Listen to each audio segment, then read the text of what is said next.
Thanks to Skillshare for supporting SciShow. Okay, look, I get that there are a bunch of great Disney movies, but Atlantis is arguably one of the best. It's got everything you need: great animation, some magic, a good story, and a city stuck at the bottom of the ocean. And it could even be real. Okay, so that last part is not totally accurate, but some scientists do believe that Earth has an 8th continent that millions of years ago sunk almost entirely underwater. It's called Zealandia. And besides basically being real-life Atlantis, it also has a lot to teach us about geology. Zealandia makes up almost 5 million square kilometers of the southern Pacific Ocean. It includes New Zealand as well as regions to the south and north, all the way up to the island of New Caledonia. Today, it's almost totally underwater, but it wasn't always. Millions of years ago, it was part of the supercontinent Gondwana, and it was mashed together with other land masses including modern-day South America, Africa, Australia, and Antarctica. It separated around 80 million years ago thanks to interactions between tectonic plates, the giant rock slabs that make up Earth's surface. But it wasn't exactly a clean break. As Zealandia pulled away, its crust began to stretch and thin, and it became less buoyant as a result. At the same time, water began to fill the gap between it and Australia. As the crust got thinner and the sea got larger, the water began to cover Zealandia too, and ultimately, it sank. Unlike in Disney's Atlantis, though, it didn't happen in a single day and night of misfortune. It took millions of years, and it probably didn't involve any super magical crystals either. Still, around 55 million years after it separated, Zealandia was almost completely submerged, and even though tectonic plate interactions have pushed some of it back above sea level, 94% of it is still under the ocean. The name Zealandia has actually existed since the mid-90s, but most geologists have just considered it a microcontinent, like India. That's the label they use for areas made of continental crust, but not large enough to be considered their own thing. Over the years, though, researchers found more and more evidence to suggest Zealandia could be worth upgrading to proper continent status. And in a 2017 paper in the journal GSA Today, a team from New Zealand, New Caledonia, and Australia published the most compelling case yet for why we should just accept Zealandia as the Earth's 8th continent. See, geologists typically consider continents to have 4 main qualities. First, they have to have a higher elevation compared to the oceanic crust around them. Second, they need to have a broad variety of rock types, including igneous, sedimentary, and metamorphic rock. For comparison,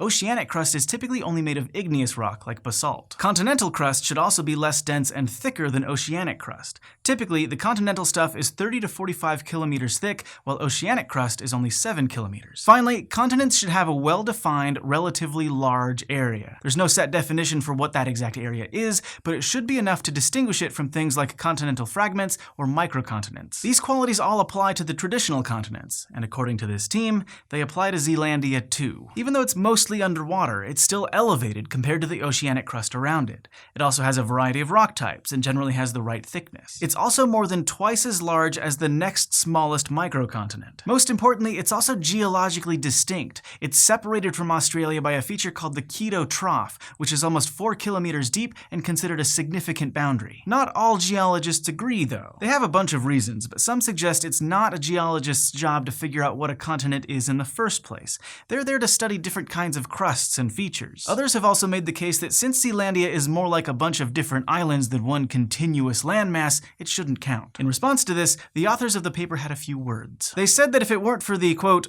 arbitrary datums of opaque liquid oceans, we wouldn't be having this discussion. In other words, if we studied Earth without its oceans, like we do for dry planets like Mars, it would be clear what Zealandia's true identity is. We'd be able to see things like that difference in crust elevation more clearly without all the water getting in the way. But we'll leave that fight to the geologists. If nothing else, researchers do seem to agree that Zealandia, whatever it is, can teach us a lot about the Earth's crust. According to some models, Zealandia should have been ripped apart into microcontinents when it separated from Australia, but instead, the crust just thinned out and sank. And so far, we're not totally sure why. Figuring out how and why that happened could help us understand what else happened to Earth in the past, as well as what might happen to modern continents in the future. While we're figuring all of this out, though, one thing is for sure. If any Smithsonian researchers out there find a mysterious Atlantean treasure map, you can give me a call. Or, if you just want to create a treasure map of your own, check out this Skillshare class by Vancouver artist Tom Froese and learn how to illustrate creative maps using digital and analog tools. If you follow me on social media, you know that I trust my community a lot.